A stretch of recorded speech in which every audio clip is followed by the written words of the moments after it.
here we go. It's working now.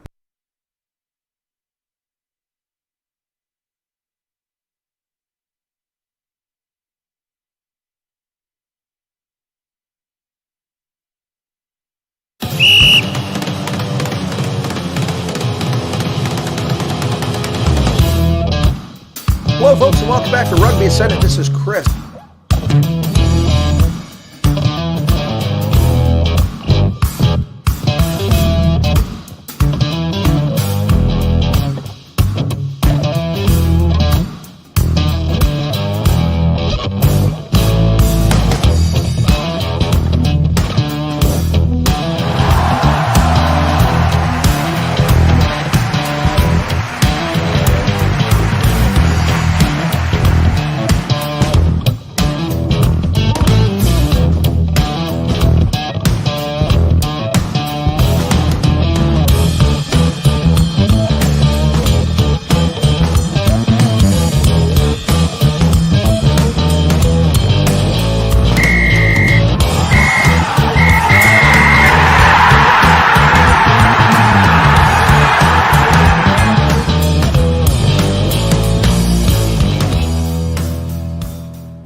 Hello, folks, and welcome back to Rugby Ascendant. This is Chris with Jeremy York in Atlanta. Man, that was fun. Not. Let's see. Jeremy had an internet issue, and then my streaming software wouldn't connect to the PooTube. I mean YouTube. Shh, don't say that too loudly.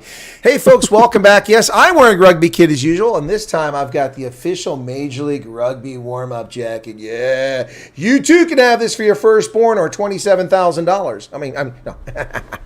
Anyway, but seriously, welcome back, folks.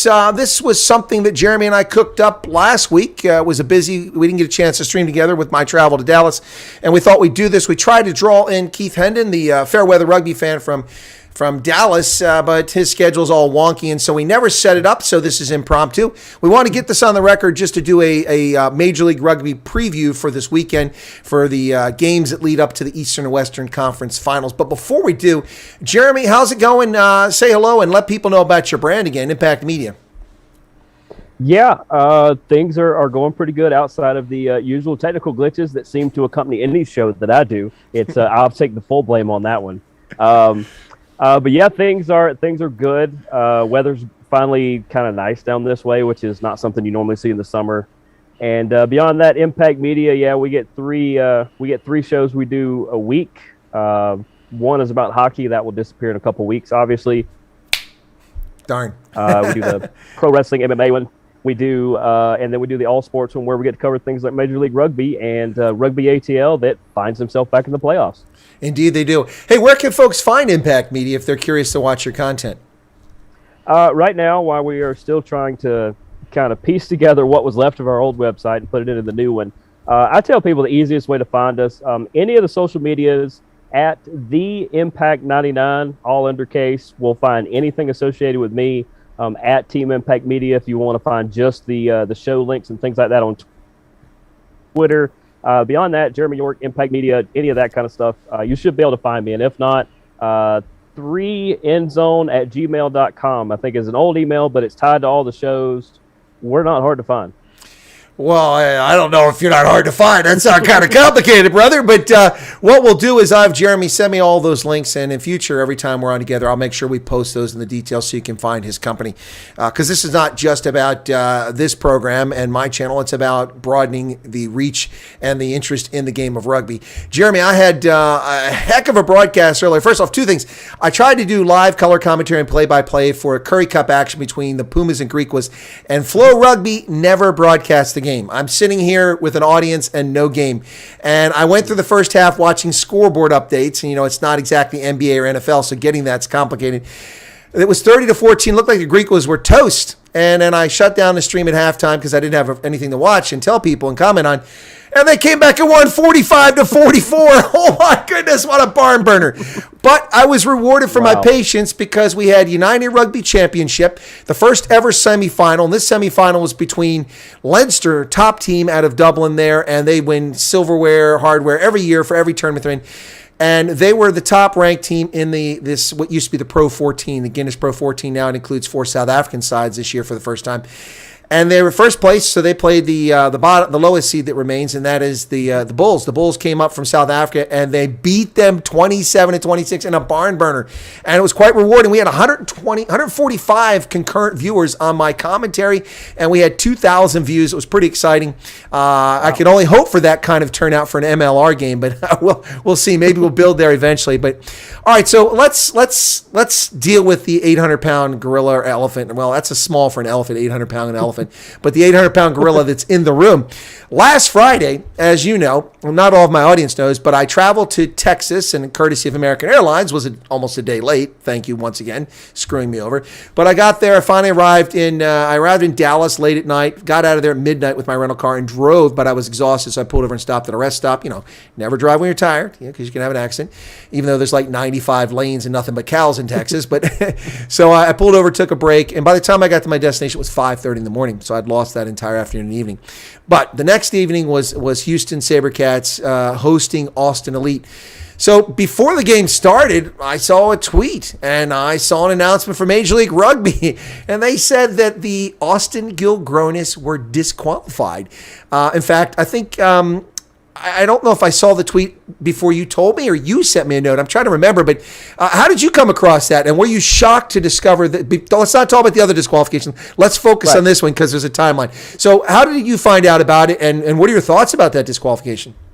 Yeah, let's take this piece by piece, because trust me, there's going to be a test later, and this is more jumbled up than like a medieval family tree or something here.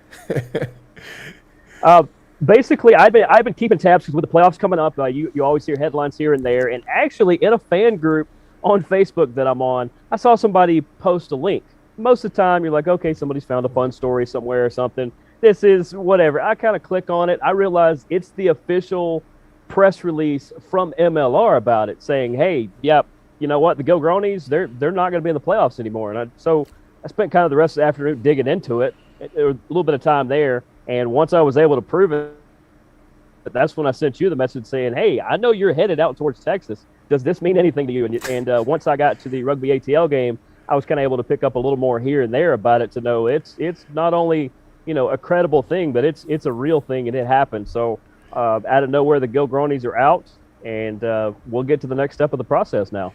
Well, we've got a question already in the chat from Matthew Dixon asking, any reasons released yet while they're disqualified? No, Major League Rugby is officially mum on the topic. We've speculated. I've talked to some front office people in a couple different franchises, people in media that I know that are rugby broadcasters that cover Major League Rugby, and a few other folks who seem to be in the know. And the consensus is that the Gilgronis violated the salary cap. Given that they're owned by Adam Gilchrist, the sports fitness guru, rich guy from Australia, who also owns the Los Angeles Guiltinis, and we'll get to them shortly. Remember that thought. Put that place marker up there.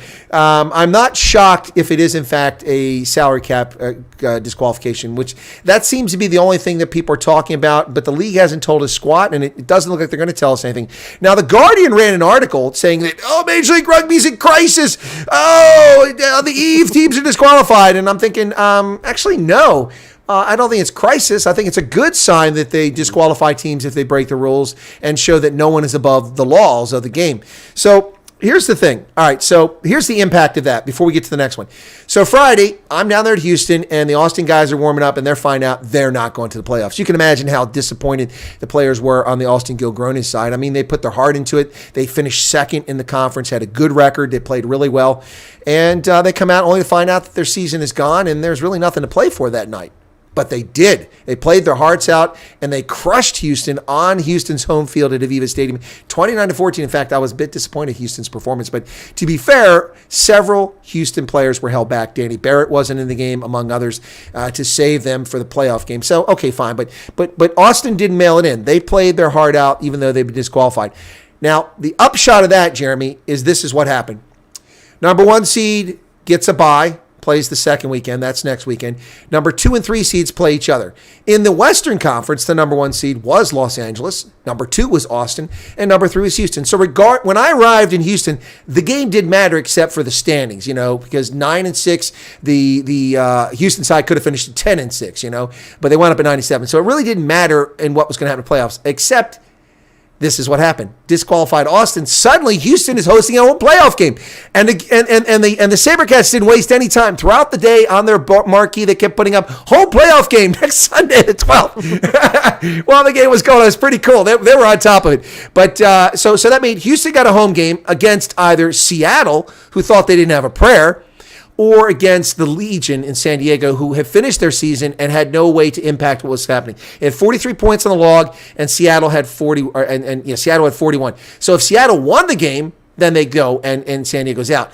That's what was happening. Now, the only complicating factor for that is that if Seattle had played, because they played Los Angeles, so if it would have been a tough mix for them. So if Seattle plays Los Angeles and they lose by less than 7, bonus point. They score 4 tries, bonus point. Then it's 43-43. Then I guess the answer would have been based on points scored. Now, I'm not sure if that was anyway. But the bottom line is that now Houston had a home game against Seattle or San Diego until Tuesday. Jeremy, run us back through what happened on Tuesday, and it all got shaken up again.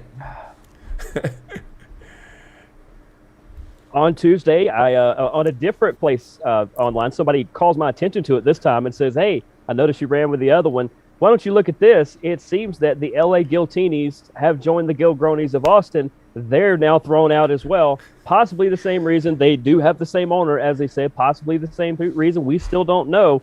But all of a sudden, I said, well, what does that mean? Well, as you'll get into a minute, everybody bumps up. And so now not only is Houston going from the 3 seed to the 1 seed and being the top seed hosting the actual final, but San Diego and Seattle, who didn't think they had a prayer on Friday night, as of Saturday afternoon, knows one's in. Now they're going to play each other again just to determine who gets to play Houston again. And Seattle, who was like in 5th place, gets a whole playoff game. It's Christmas in June in Seattle. Unbelievable, man. Okay, so yeah, let me run down the impact of this. First off, I'm going to put on the screen for the audience so they can see this. You won't be able to see it, but this is a situation. We'll get to the Eastern Conference shortly, but this is the Western Conference situation. Now Houston is the conference season top rank. I mean, they win the conference at the end of the season because Austin and LA are disqualified. Oh my goodness. Austin had the top seed, man, 12-4, because LA lost that game, 58 points, and they don't get to the playoffs. They wind up ahead of LA. LA finishes 11-5 out of the playoffs, 54 points. Houston with 48 points at 9-7 finishes top. Seattle comes in second. And actually, I look at this Legion. If Seattle had lost the game and tied and finished by less than 7, they would have had the same number of points, but it wouldn't matter because San Diego had 475 points scored and Seattle winds up with 435. So Houston gets the home conference final. Seattle and San Diego now move up from 4th and 5th to from 5th and 6th to 2nd and 3rd. It's just crazy stuff, folks. And that's the situation. So Houston at home next weekend. So last week was false advertising. They were saying a home playoff game this weekend. They don't get a playoff game. They get a bye. They finished top of the log for the West with those teams disqualified, and now they go and wait for the winner of the game in Seattle. Now, for the league, contrary to what the Guardian says, Jeremy, I don't think this is bad. Number one, it sets, nobody's above the rules. Like the Saracens, what they did to Saracens, a top club in England, they dumped them. They gave them all these penalty points to try to push them into relegation because in that league, if you finish bottom, you go into the next level. You don't stay in the top league. But they managed to win enough games to stay there. So they take that seriously. Number two, a home playoff game in Seattle, what could be worse than that? They have 5,000 seats. They tend to fill them all, particularly for a playoff game. 2-time champion from the first 2 seasons. This probably bodes well. This will probably rekindle interest in Seattle, which had a horrible season last year. And they make the playoffs this year, and so they get a home game. So I think that, in my view, this is not a crisis for Major League Rugby. It actually shows integrity for the league. Oh, yeah, absolutely. For one, in most instances, there is no such thing as bad press because you can usually spin it. You don't have to spin this. And in fact, that the Guardian is dead wrong on what they're saying on that. Hey, nothing personal. I got friends at the Guardian just like anybody does. But I don't have any friends at the Guardian. But no, them calling attention to it got more eyeballs that wouldn't normally see this, and they see it start to play out, and they say, well, I don't see anything wrong with this. It seems like the league is doing a good job of policing itself. It doesn't need the United States Congress to fix this, as other sports have to call into. So, all it did was jumble up the top, and 3 teams that didn't think they had that big of a shot suddenly find themselves right in the middle of the mix and a chance to get a trophy.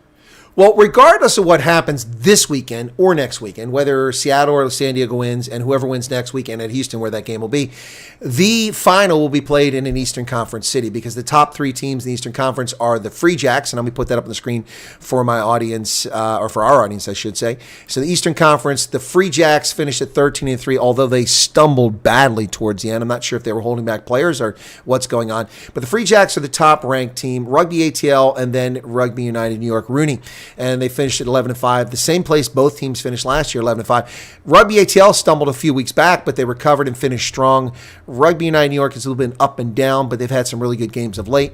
New England is, I'm not saying New England is a lock for this because they've been a little shaky, but so all three of those teams have better records than Houston, so the final will be played in either Boston area, I say area because I don't know where their stadium's at. It's outside Boston. The Boston area or New York or Atlanta. That's where it's going to be this year. And how cool would it be? I'll tell you what, I'll scrape the money together if I have to stand on a street corner and make a little cash. Not selling drugs, but selling myself. I'll do it to get back to Atlanta for the final. I'll do it for the final. I mean, I'll find a way for that if the final one's up in Atlanta. But think about that. The possibility is we could have the Major League Rugby final this year in Atlanta. What are your thoughts on that? I mean, that's the secondary everything you can hope for in a year. It's, the first thing obviously is, hey, you want to make it the championship with a chance to win. That possibility is still there, but getting a chance to host with Atlanta now in the new venue, the one they used this year because of just in a temporary basis. You got to think that the Rugby ATL guys are just licking their chops here, that this could be just monumental thing to really help grow this the way they've tried to this year. Absolutely, and we're talking about Silverback Stadium, which is a made for soccer, a former minor league soccer team there. It was in Atlanta. I think they disbanded, but the team moved there because of some work being done at Life University, which is their home stadium. Yeah, that's basically what happened. It was some storms late last year. Imagine that, big storms in Georgia. We tend to have those a lot, but it moved them there, and I think they're kind of torn right now. I haven't heard exactly which one they prefer if they get a chance next year, but they've done some really big things at Silverback Park this year that I don't think they could have necessarily pulled off at Life. So they're going to have some off-season things they're going to have to deal with, but for now, it's just building, and even the players were excited about potentially hosting a game there. No, that would be really something amazing. Now, Matthew Dixon says Houston went from last place in 2021. All of a sudden this season, the top team in their conference, well, top because of default, but they were third, but now they're first and favorites for conference champions. Well, they are the favorites for the conference champions right now. Given the two sides, San Diego has got a bevy of talent. I mean, they've got a lot of people. Joe Peterson, they've got Chris Robshaw, Bjorn Basson, Cecil Africa, and we haven't even scratched the surface with American players and Pacific Islanders. They're really talented, but they've struggled this year. I'm not sure why. I didn't watch many of their games. Seattle has been all over the place in their games. Sometimes they're earth beaters, sometimes they're just average. So I would say Houston is clearly the favorite. Now, I'll let you comment on Houston in a second, but let me just let people in on the secret. There's a reason why Houston is suddenly kicking tail. It's called Henneke Meyer. The former Springbok coach and front office guy from the Bulls is the guy responsible. And 13 of the 25 players on Houston are South Africans. Does that sound familiar, Jeremy? Last year, 13 of Atlanta were South Africans. Seems to be a nice recipe for success there. Yeah, come to find out for people kind of late to the party that South Africa knows how to play rugby pretty well. Especially when you get a bunch of them together. Oh, yeah, that's for sure. At the Aviva Stadium there, it was kind of interesting. That's a beautiful stadium, by the way. That's a made-for-rugby stadium.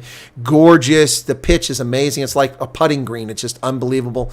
It was really, really lovely. Nice parking lot. It's in the middle of nowhere. I mean, it's Houston. 20 years, they'll be surrounded by high-rises and everything, but because the city keeps growing out in circles. The traffic is horrendous there, by the way.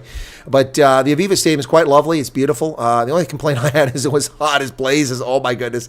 It was in the high 90s. I was baking. I'm a Viking. I was turning into a lobster there. When I was in Dallas, when I went up to Dallas the next day, and then on Monday when I was running around Dallas, it was 101 degrees in the shade. I was like, whoa, that's too warm for me. But Houston is not a surprise to me. The turnaround is kind of quicker. They've been a doormat in this league for the years they've been in. Now suddenly they're competitive. Danny Barrett coming there didn't hurt. Matai Leuta, another Eagle, is there. They've got some Eagles on the squad. So they brought some talent, some experience in, plus some young South Africans, and they're looking pretty good. Willie Brits was a big impact player for them this season. But that's Houston. So In the West, what's your favorite of the three teams in it to take the conference title? Yeah, I actually agree with your assessment earlier, and it's I think you put it well that we've seen Seattle kind of be up and down, kind of all over the map. Sometimes you're not sure which squad is going to show up. Kind of reminds me of the top in the East right now. You look at San Diego; they were able to piece together some really good runs, but then there was a couple times they stumbled. So you're kind of looking to see which of those two are going to kind of come out of it. But yeah, I think Houston's not only in the driver's seat, but they're, San Diego and Seattle might not even be in the same car as them right now. That a couple of weeks ago, people that follow my content, and if you're new to my content, you can go check out all these things. A lot of times, if we don't do a post game, or even if we do a post game, after we post that show, I still talk to a lot of the players from both sides, and on and off screen. For the last, I would say, 3 or 4 weeks, not only is Rugby ATL, but a lot of the other teams that have been visiting have said, hey, well, you got to watch the SaberCats. They're doing something special. They could see that wave coming, and they were kind of hoping Houston would stumble and find themselves outside so that they only had to deal with LA and Austin, which, MLR did us a favor with that one. Or I guess they did themselves their own favor. But, yeah, everybody's kind of saw Houston coming for the last few weeks, and everybody in the East is kind of interested to see what's going to happen there. I say Houston's the easy favorite as long as they stay strong. Well, I agree with you. In the Western Conference, Houston is easy favorite. I mean, that doesn't mean it's a done deal. I mean, people thought Leinster was the favorite to win URC, and the Bulls knocked them out today on their home pitch. Johnny Sexton was not amused. Not amused. You could see it in his face. But I would say that, they're the clear favorites, and I would expect them to win the Western Conference at home next weekend against whoever they face. And frankly, regardless of who comes out of the East, I could see Houston winning the whole shebang. I mean, I'm not predicting that, but I mean, that's an easy sell to me. I wouldn't be shocked to see Houston crowned as a Major League Rugby champ this season. Yeah, I absolutely agree. It's I think if you put all 6 teams on the page and said, hey, list them out, I think Houston is the easy 1 seed if you did 1 through 6, and then you might see all 3 East teams before you see those 2 West teams. But it gets kind of fuzzy towards the bottom. But yeah, I could easily see the SaberCats winning this. Well, let's shift to the Eastern Conference. Eastern Conference, New England Free Jacks, they had a so-so season last year. I think they were disappointed. People said they had a lot of potential, but they lived up to that potential this season through about 12 weeks, and then suddenly somebody jammed up the works. Rugby ATL, the reigning conference champions, came out of the gate like gangbusters, didn't seem to miss a beat from Scott Lawrence's departure, which surprised a few of us. Not that they weren't ably coached, but we were worried about whether that culture would change, but it seems to be steady. But then Rugby ATL ran into some serious buzzsaws, and they stumbled, but they seemed to regroup in the end. And Rugby United New York, who has done pretty well most of the season back and forth, 3 teams finish. Toronto, who hoped to be up there for a second season in a row, finishes out. This season, they at least got to play at home. They didn't have to play in Atlanta on the road all season. But New England, Rugby ATL, and then Rugby United New York, that's the top 3 seeds.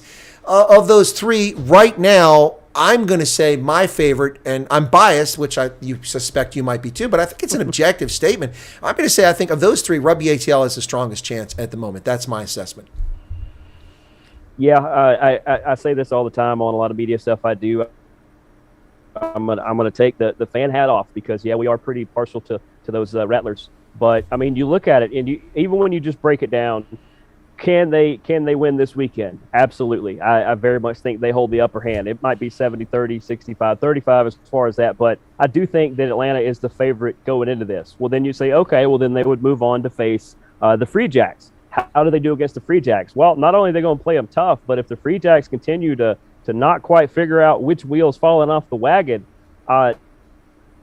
it could almost be a landslide the way Atlanta's playing right now. So, I mean, you got to think that Atlanta's the front runner with probably New England being the number 2. Well, if it had been, if the season ended a month ago, I'd have said New England's got this. It's a lock. But I've been shocked and not so impressed by the games they've played over the last month. Even though I was on the road, I was in London for the Sevens tournament and then Texas, but I have been paying attention. So yeah, I think we're in agreement there. And just a full disclosure, we're both big Rugby ATL supporters. Not the least of which because past management gave me unfettered access, which is incredible. I got to interview everybody last year, even though I wasn't in Atlanta, but I made the trips down there. And Jeremy is there consistently with the team. Other people come and go, but you seem to be at every game down there, which is pretty awesome. But so if we have an Atlanta-Houston final, I mean, I think that bodes very well for Major League Rugby. That ought to be a big TV audience for that.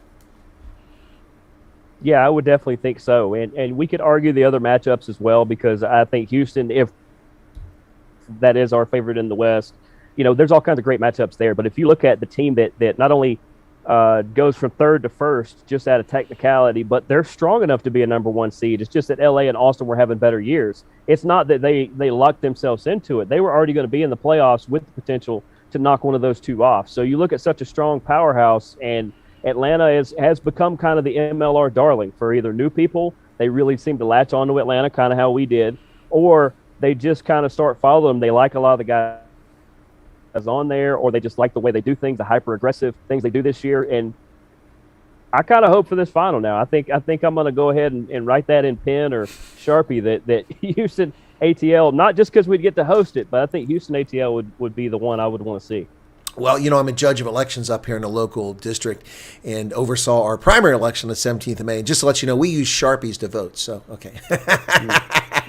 Just so you know that, since you're penciling with a Sharpie. Well, yeah, but the thing about this is that, the Guardian thing, I mean, I'm not angry at the Guardian. Like you said, there's no such thing as bad press for this, but calling it a crisis, I mean, I think it's an opportunity here for the league to show that it's legit. And, they paint this whole picture. They the Colorado Raptors dropped out of the league because they were angry about, big money coming in sort of thing. Okay, well, I don't know the true story about why the Raptors left the league, and I was a little surprised. They were an inaugural team. They left the league. But that happens in leagues. That happens in established leagues. I mean, Major League Baseball teams come and go. National Football League franchises come and go, or they move to different cities. So it's not all that unusual for a team to come or go. Colorado, a lot of people, I think, thought was going to be a stalwart member of this league for a long time. They decided to focus on developing players for the league. Now, maybe one day we'll find out that USA Rugby had a conversation with Colorado because their facilities, that's where USA Rugby's headquartered at. And, they were on the fence about whether to stay in Major League Rugby or get out, and they just worked something out. Or maybe we'll find out it was about money. They were angry about Gilchrist coming with lots of money. I don't know. And frankly, as a journalist, I do care as a journalist because I want to know the answer. But as a fan, I don't care. I just want to see good rugby. And we've been seeing some good rugby this year on the pitch with Major League Rugby. Oh, I absolutely agree. Obviously, I've seen all the Atlanta games because obviously that's the one I'm closest to.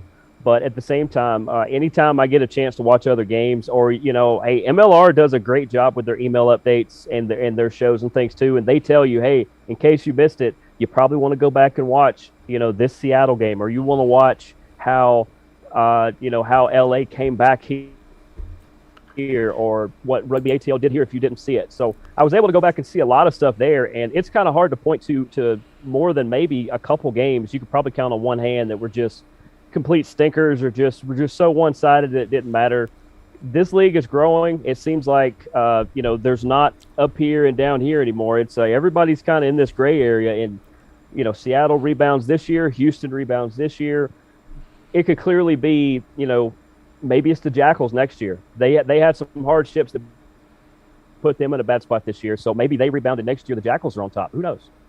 Yeah, no, I was going to get to that next before we wrap up here, but I want to talk about disappointing seasons, and not to pile on for teams, but I mean, let's be honest. I mean, it's part of the game. Dallas obviously probably not thrilled that they went 0-16, but they played a game early in the season against Houston, which was arguably one of the most exciting MLR games of the season. I was falling out of my chair, jumping up and down in that game, pulling for both teams, and Dallas really pulled for them. I thought they're going to get the win, and then Houston came back and scored like 21 points in very short order and defeated them. But Houston, that was when they were struggling early in the season before they became a solid cohort of a team.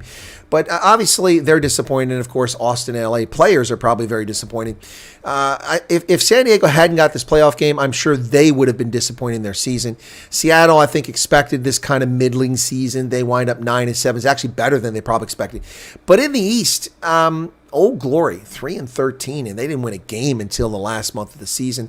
And NOLA with Cam Dolan and a lot of talent, JP Duplessis and lots of people on that team, 4-12. I'm sure that NOLA and DC are really disappointed in their seasons. I would attribute DC's issue to their refusal to look for talent from South Africa and from elsewhere. They really want to focus on U.S. talent, and I appreciate that, and I'd love to see USA Rugby players in there, but I think people in D.C. want to see a winner, and they're going to have to sign some guys from those places. NOLA, I'm not sure what happened there. I really don't know. But what are your thoughts in the West on disappointing seasons? Do you think Dallas, anyone else that had a disappointing season, and then the East? Well, I talked to a couple of the NOLA guys. I'll hit the East real quick. Just forgot his name, man. Duplessis I did talk to. JP Duplessis, yeah. Yep. Oh, fantastic guy. Oh, he's fantastic, yep. I interviewed him last season in D.C. Yep. And I feel so bad for not being able to think. The captain, the youngest captain at 50 caps. What is that kid's name? God, it's going to be posted soon, too, for all the people that want to see that interview. But, yeah, at age 23. But Devin Short. Is it Devin Short? Devin Short. That's exactly who it was. Fantastic kid. I mean, he's not a kid. He's a grown man. But, yeah, they were saying the same thing. They were talking about between them and Old Glory and Dallas, obviously, like I said, we'll get into a little bit with some of their hardships. But they were saying, yeah, they didn't see this kind of season coming. They, they practiced just as hard as last year. Things are flowing just the way it is last year. And then it become game time, and it's like suddenly the pieces weren't fitting back together the way they did during practice. And so they were trying to build off of what momentum they could for moving forward next year. And, I would have to agree in the West. I would almost say Utah is probably very disappointed. Yeah, I overlooked Utah. I meant to say that when I mentioned San Diego, if they hadn't got to playoffs, with disappointment. Mm-hmm. Utah, I think, is crushed. They were competitive last season, got to playoffs, and almost went to the championship. This year, they weren't even competitive, and I know they're very disappointed. I talked to Paul Lasike in Dallas after the game. I interviewed him. That'll be up on the channel sometime soon. But yeah, I think that's fair. I would say probably in the West, I'm going to modify my stance. Utah probably had the most disappointing season. In the East, I'd say it had to be, I would say NOLA, because NOLA was in it to the final week last year, and Rugby United got ahead of them and got in. They could have been in the playoffs. NOLA didn't make it last year. They thought they would have made it this year. DC, I don't think really honestly thought they had a chance at playoffs, but they didn't expect a 3-win season. Good Lord. Yeah, it's they just didn't see that coming. And, I mean, the way that normally works in American sports is you might see a shake-up, you might see a jumble there. If it were me, I wouldn't. I don't think that was the issue. I think they probably had the right pieces to use the Good to Great model, if anybody's read those books. I think they had a lot of the right people on the bus. They just maybe had them in the wrong seats. And I think if they move some things around, try a few different things, round some edges off, I think both DC and NOLA and a couple of those are going to rebound. And unfortunately for Atlanta, yeah, they are going to be better than they were last year. So it's going to be another contender in the East. And that's another reason why ATL needs to bring home the hardware this year, because each season's a season. You can't count on the next season. If you got a chance to seize that ring, take it when you get the chance. But as far as DC, I disagree a little. I mean, I don't think they just need to move people around on the bus. I think they need a few more people on the bus that are really going to help. Early in the season, Demonte, what's his last name? I'm drawing a blank right now. Anyway, he plays for the Sevens now. DC released him for discipline or something like that. It was never explained what happened, but he went on to play for the Sevens and actually played really well for them. I interviewed him last year. But, it's... they've already made changes. First off, Nola's coach is gone. He's been replaced. Now I think he's the acting coach for DC, and DC's coach, who was the longest serving the league, is gone. Both are gone. So both replaced their coaches. I don't know that the problem in New Orleans was the coach. I don't agree that was the problem. I think the Kiwi that was there was doing a fine job. But I just think, like you said, in the New Orleans case, I think they hit the people in the wrong spot. The guy that should have been in the front seat was in the back seat, and the guy in the middle seat should have been in the front seat. And I think if they shake that up a little bit, they could probably perform better. But I know they've got to be disappointed.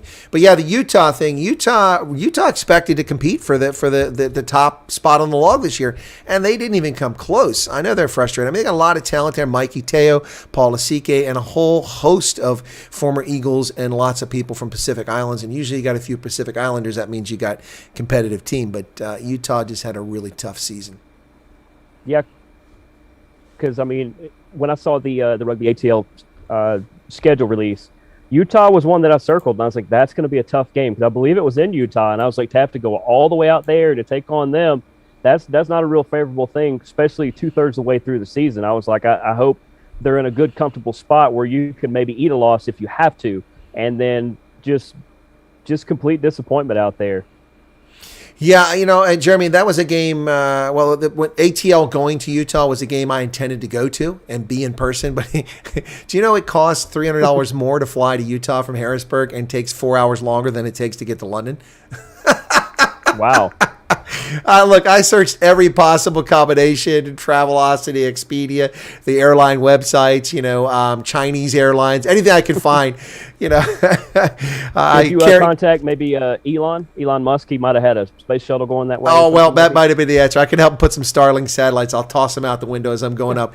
But no, it was $300 more to get to Utah from Harrisburg than to London, and it took 4 hours longer. And in the end, it didn't take 4 hours longer because American Airlines screwed up and I spent a night in Boston on their dime. But actually worked out. I mean, it didn't work out well, but, that's nice consolation prize. I'd never stayed downtown in Boston before, and they put me up at the Hilton and paid for my taxi. And so I got to wander around Boston at night, got some great shots, some great video, including a beautiful garrison-sized American flag fluttering under this one building in the harbor. It was beautiful. Nice video. But anyway, that's not what I was traveling for. I was traveling to cover the Sevens. And so I did get to do that in London. I went to Twickenham. Oh, my goodness. I'd never been to Twickenham.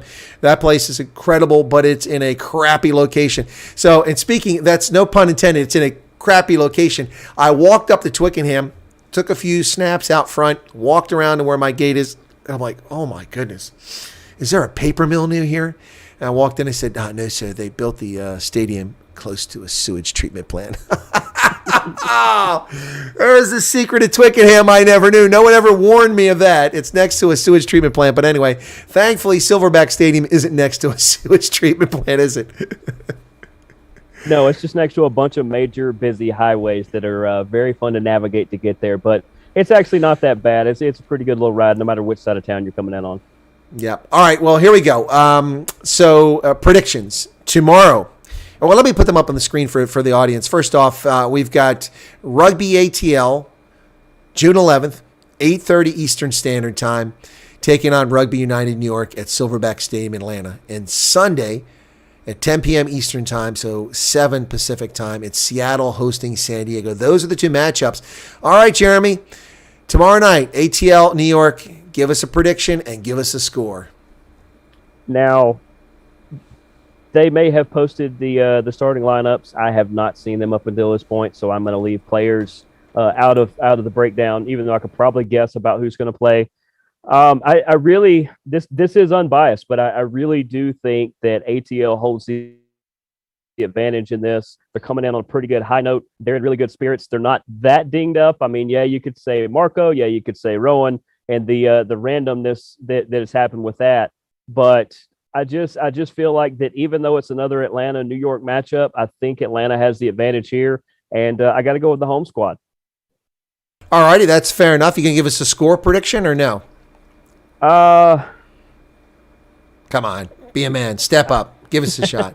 Pick a number. number. I want to give you one. I'm doing rugby math in my head so that I don't do an obscure number that's hard to get to. Okay. I'll be honest. I think it's going to be 33-26, something like that. I think it's going to get up there a little bit. Okay, well, that's reasonable. Okay, so I did go and look, and unlike normal, they didn't publish a graphic image. They put a video up. It's a video, yeah. Yeah, so I can bring that on the screen for the audience. So let me do that very quickly and see how it comes out. Okay, so I put it on. So here's the starting 15. Alex Maughan. Marco Janssen van Rensburg is back in as the hooker at number 2. John Sullivan, Justin Basson, number 4, and Johan Mumsen, the 2 South African locks. Connor Cook, the American, is in there. I always hit them at Connor Keys, Connor Cook. I think Connor Cook's the American. Connor Keys is the yeah. Okay, Connor Cook, the American. Matt Heaton, the Canadian, at number 7. Jason Dahm, he had that horrific injury at the end of last season. He's back. Great to see Jason back. He talk about a great guy. He's amazing, isn't he? Jason's amazing. Yep. And then you got Ryan Reeves starting at scrum half, Kurt Coleman at fly half, Austin White flying on the wing, Will Leonard, former Rugby United New York player, playing on the other wing. Te Rangatira Waitakoa is out there. And then Harley Davidson, who's worked himself. He had a horrific injury last year. He's done really well. And then the guy that excited us early in the season, Joaquin de la Vega Mendia, starts at number 15. On the bench, Tiana Erasmus, Jonas Petrokopoulos, Will Burke, Evan Minturn, another former Rugby United player, Ross Deacon, another former Rugby United New York player, Duncan van Skalkvik, the backup at scrum half, Ryan Nell from South Africa, and George Barton. I don't know who George Barton is. That's a new one to me. But that's the starting lineup for ATL tomorrow. I don't know if New York has put one. That doesn't make you change your prediction, does it? Yeah, I don't want to be too boastful or proud or put any pressure on people and double the score or anything like that. But no, I very, very much like that lineup. I can kind of see based on that what I think they're going to try to do, and I don't want to give any strategy away in doing that. But yeah, I would say I feel real good about that lineup. That Rooney better bring their A game. Yeah, I agree, and I'm having a hard time finding the Twitter feed for Rooney right now. I don't know why. I'm subscribed to it, so I don't know why I can't find it. Twitter's just being Twitter. But yeah, I think that's a great lineup. Marco Janssen from Rensburg and the two South African locks in there make a big difference. Marco in that number 2 hooker position, and then the two locks, Momsen and Basson, are really great. Last year, Basson wasn't there, and that position traded in and out. It was handled well, but I think those two together really complement each other. They're all over the pitch. They do a great job. And that De La Vega Mendia, that guy, he really surprised me. I'm like, when he came out, I'm like, who is that? That was amazing. But okay, so fair enough. That's tomorrow in Atlanta. Now, the second game is going to be that's the wrong weekend. Sorry. Let me come back to that previous graphic there. So the second game is Sunday night, Seattle and San Diego. Seattle's at home, San Diego. And what are your thoughts on that and a score prediction?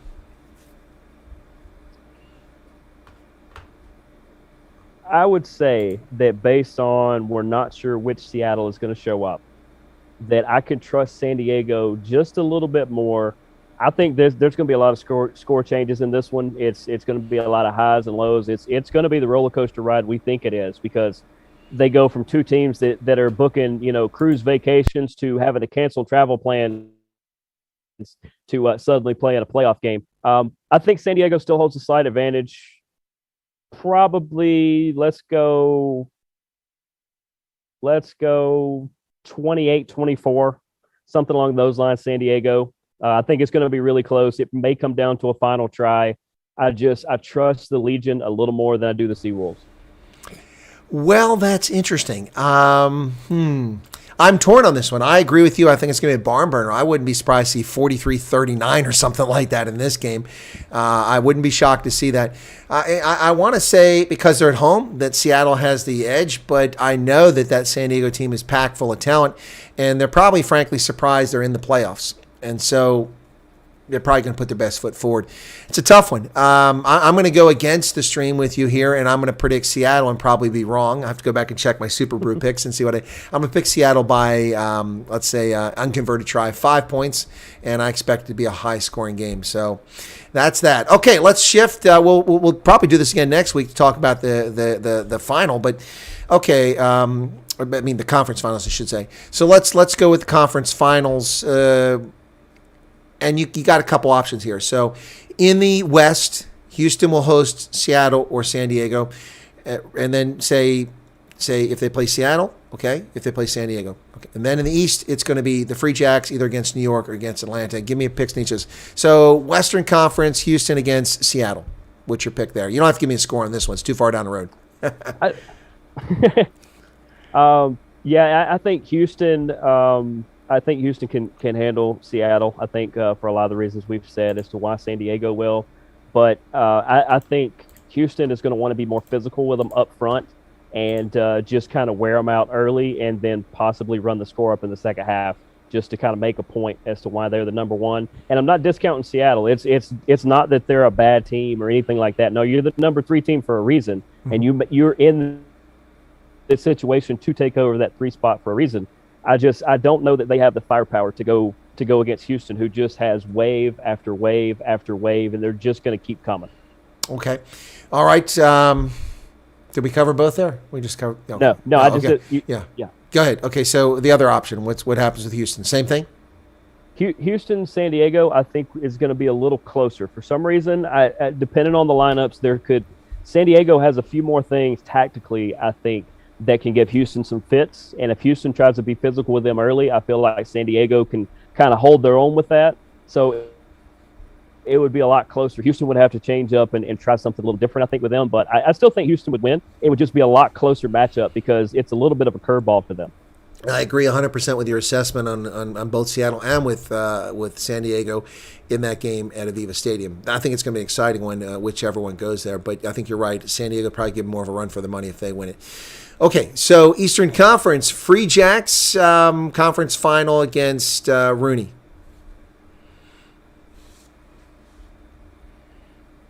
I think this one would be pretty close. I think just in the way I've seen them play and talking to other players in the league, I think both of them would just try to use speed and spread things out and really try to just outrun the other team. I think in that matchup, I actually favor Rooney. It might be 51-49. I like to use easy examples like that, but and if I really think Rooney could somehow stick together a little more because it's like I said in the West earlier with San Diego and Seattle is I just trust New York just a little bit more than I do the Free Jacks because the Free Jacks just kind of fell off the earth there at the end. Yeah, fair point. I would agree with that. Okay, so Free Jacks and Rugby ATL conference final. Who's your winner? I know who it is. Yeah, I'm not going to buck the system here and it's not because I get a media pass to attend their games. It has nothing to do with that, actually. But yeah, I think because you're going to probably see a similar lineup depending on how you want to say it, when Atlanta wins, when they take on the Free Jacks in New England, which I think will be a little bit of a factor. For one, it won't be quite as hot up there, I don't think, as it would be if it happens in Atlanta because it's pretty humid and hot right now down here. I do think it's going to be a pretty good matchup there. When they played before, the Free Jacks like to spread out and they use speed, and it kind of confused Atlanta. I guess they thought they were going to battle more in the trenches, but in the end, I just trust what I've seen out of Atlanta all year long, and that is they can beat you in the middle, they can beat you on the outside. You can even take some of their best players off the field. And there's so much talent coming behind it. Like you said, the returning Jason Dam, I've had so many conversations with him this year, and just your heart goes out to him. And then I said, you just got to keep being ready because sometime you're going to get that opportunity, and it looks like it's going to be this week. So in that matchup, I think Atlanta beats the Free Jacks, and them versus Houston. I'm still going to go with that for a final. Well, the heartbreak for me was the injury to Jason Dam last year because I saw him putting on an Eagles jersey this year. I saw that coming. That was, to me, he was a logical pick. He had the heart, the desire. He showed it. He proved it on the pitch. And Gary Gold needed to give him a strong look. But I don't know where he sits now because I haven't seen him really play this season. So I hope he gets it. But there's a question in the chat before we wrap up from JP Meyer. He said, what are the laws with regards to how many foreign players are allowed in a team? That's complicated, JP, for Major League Rugby. And I don't even know what the current deal is. They initially had a deal back when it started that there were like 35 total foreign players in the league. Remember, there's only like 5 teams in the league back then.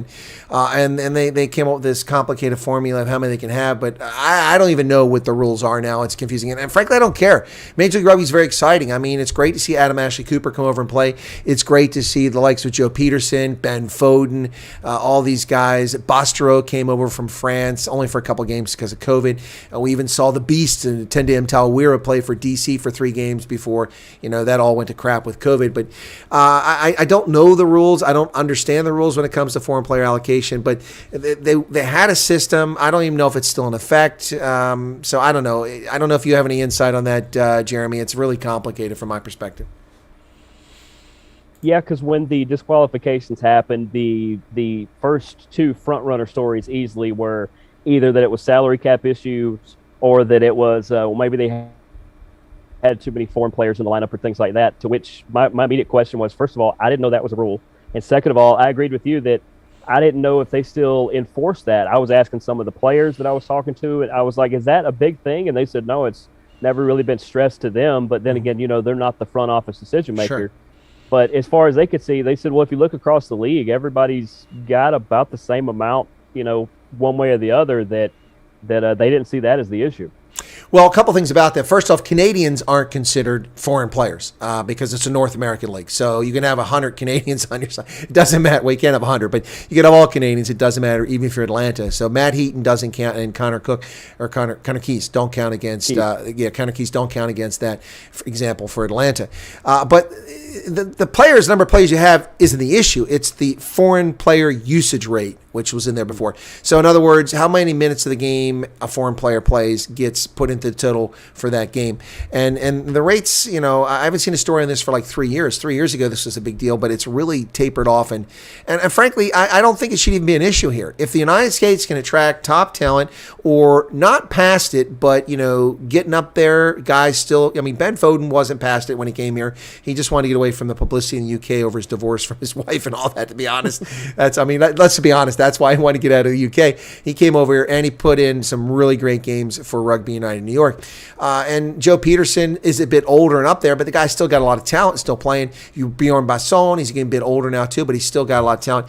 But we're seeing young players come over. Really talented young players coming over from other places, particularly South Africa and New Zealand, who might not necessarily get a chance to make it over there in Super Rugby or Curry Cup, or maybe they do play Curry Cup. Johan Mumsen for Atlanta, he plays Curry Cup, and he also played Super Rugby, if I'm not mistaken. So he's definitely been at the top levels, and he's playing for Rugby ATL. I think that just makes the game more exciting, more dynamic, and it also improves the quality of play of our domestic players.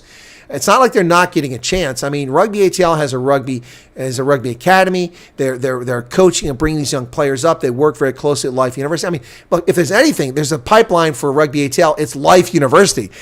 Seems like everybody, even South Africans, got something to do with Life University. So this to me is not an issue. If all of DC was foreign players, I wouldn't sneeze. Yeah, I agree with that, and it helps that there is the academy, and then there is the sub academy known as Life University. But the thing is there's other universities throughout the nation that are the same way. That these feeders. If you look across MLR, there are tons, and it's a lot of the same centralized schools. But I think it does speak to MLR that if you can attract top talent, don't you want the top talent in your league? You look at other leagues, like in baseball, Shohei Ohtani is one of the best baseball players on the planet. He could have stayed in Japan. He could have played anywhere in Asia. He could have played anywhere he wanted to. He wanted to play in Major League Baseball. So, and we see that in soccer. We see that in other sports. In cricket, you don't want to just stay in one place. You want to always play where the top competition is. And the fact that they're choosing MLR as one of those top destinations, it's only going to make this league better. 100%, as South Africans like to say. And not just South Africans, they say that in England too. Matt Canali says, any expansion rumors for Major League Rugby? Well, St. Louis and Miami are rumored to be the next two cities to add to Major League Rugby. Are you hearing the same thing, Jeremy? Yeah, that's pretty much what I had heard. And once again, I talked to some of the players about that. I was like, hey, it sounds like maybe a couple more teams are coming in. They were excited. They said they didn't know the cities either, but that when I mentioned those, they said, yeah, that's the ones we're kind of hearing. We're good with going to those places. Well, here's I think a good sign for Major League Rugby. People are making memes about the suspension, about the disqualification.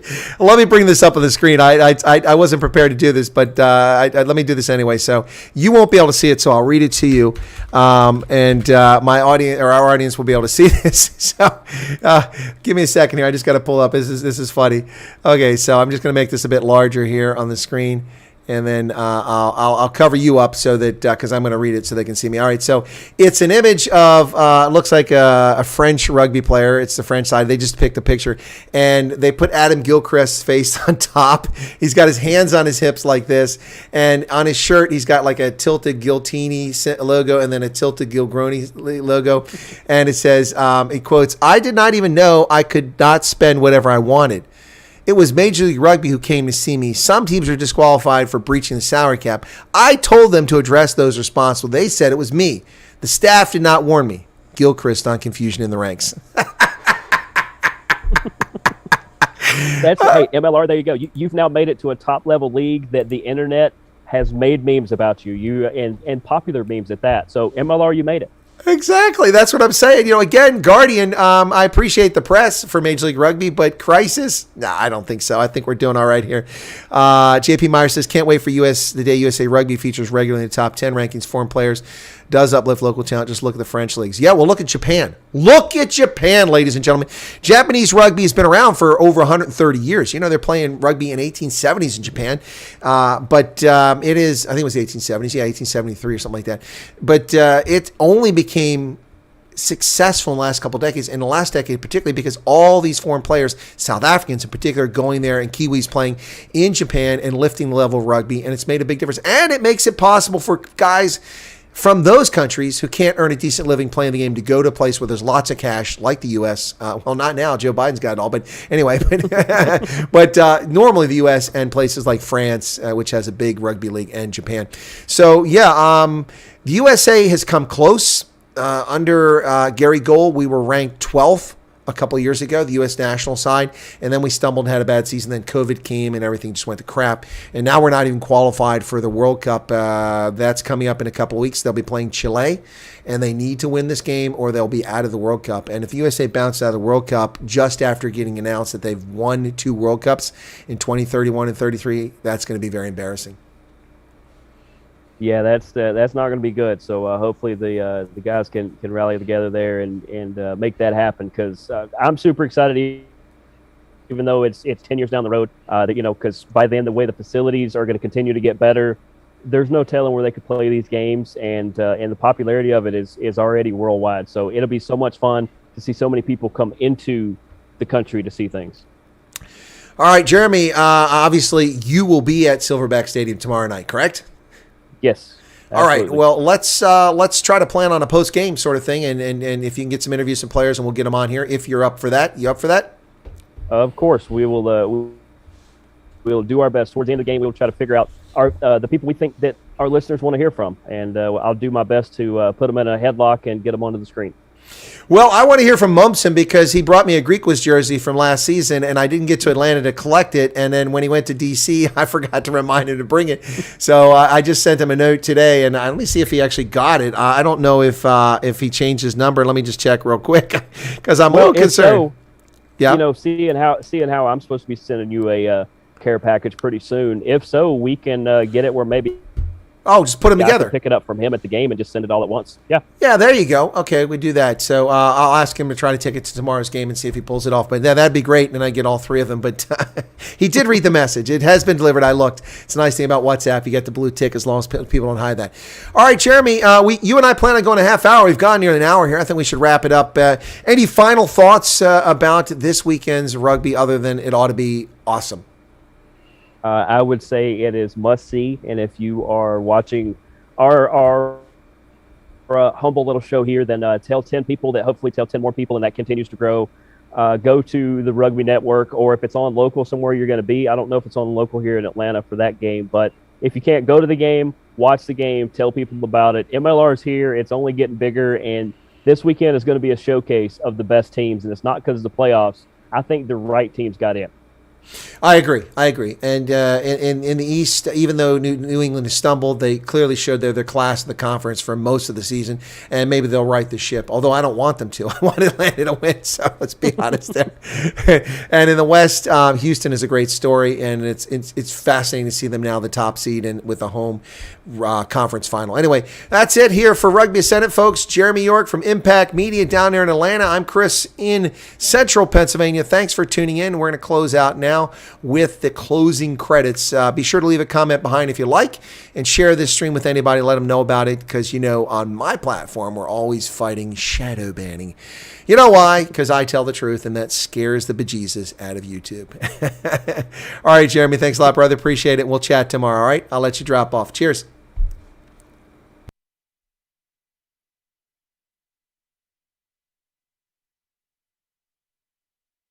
Can't find my audience he'll still hear me. I know Jeremy can still hear me. I can't find my video. There it is. All right, now we're out of here. Cheers.